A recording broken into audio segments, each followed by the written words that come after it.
Gibson sent us all of these classic Gibson guitars, and we thought that we would bring you some blues lessons. So in my hand here, I have a beautiful cherry red ES-335, and it's a very well-known Gibson shape, released in 1958, and it has been in the catalog of Gibson ever since. I'm going to talk about three kind of blues lessons that this guitar inspired out of me. So the first one is a jazz blues. Now, because this is a guitar that you wouldn't look out of place doing a jazz gig on, I thought I could show you some extra chords that can go in a standard blues progression. Your standard blues guitar progression would have A, if we're in the key of A, for 4 bars, and then we go to the 4 chord, the D, back to the 1 chord, then the 5 chord, then the 4, then the 1. Which is totally cool, but there are some more chords that you can put in there. So if we start with the 1, then we go to the 4, then back to the 1. Then I go E minor, A7, into the 4 chord. I put a diminished here, back to the 1 chord, to the 6 as a sharp 9, like the Hendrix chord, then to the 2 chord, the 5 chord, and then the 1. So if I play this all as a loop, it sounds like this.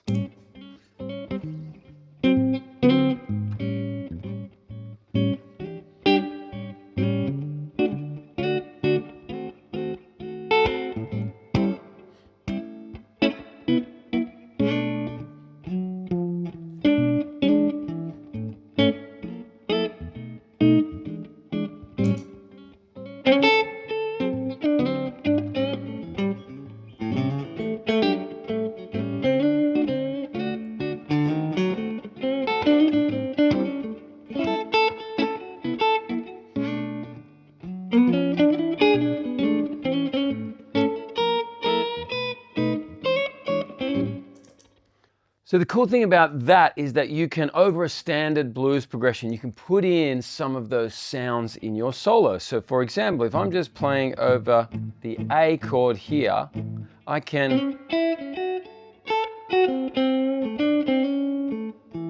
then I put in this E, kind of E251 it's called, into that 4 chord.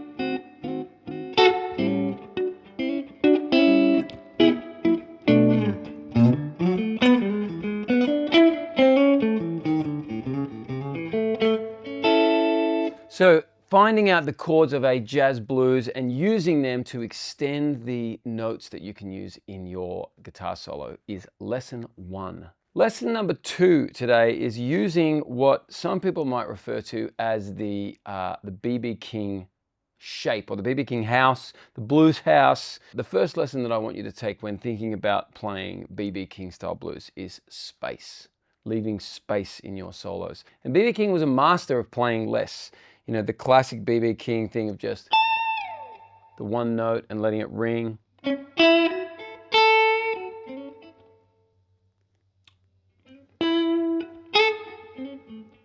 Do, do, do.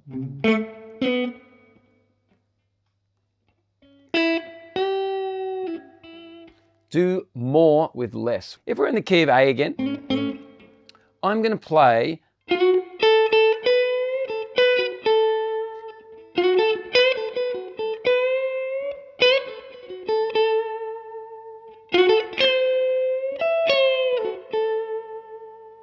I'm basically putting my first finger on the note on the A on the B string, and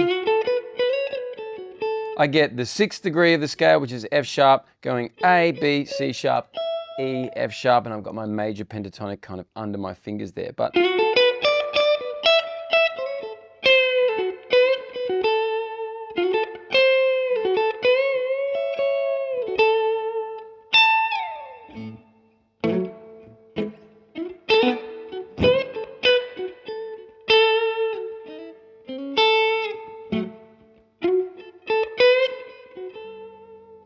so, lesson number 2, do more with less. Don't be afraid to lean into an idea, play an idea for longer, and be melodic with what you're playing. So you can choose melody notes that are going to be much more singable and relatable to your audience rather than doing that is not really going to inspire anyone to be like, oh, that was beautiful, but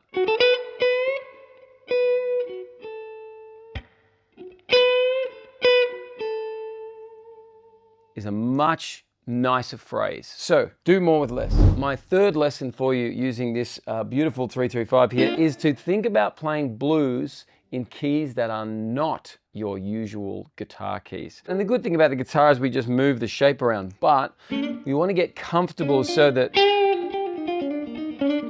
in the key of B flat, you know where all the notes are. Or if someone says E flat, no problem. And you want to learn what notes can I use, what open strings can I use in that key. And in the key of E flat, you can use the open G string.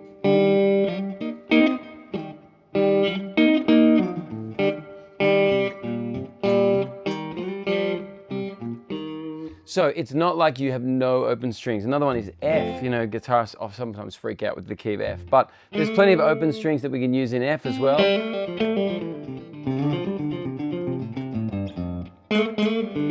Especially the D, the G, and the A.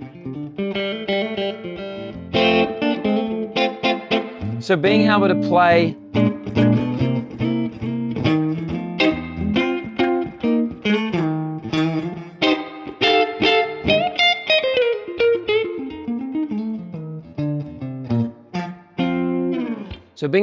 in non-guitar keys is my lesson number 3 in this blues triads series.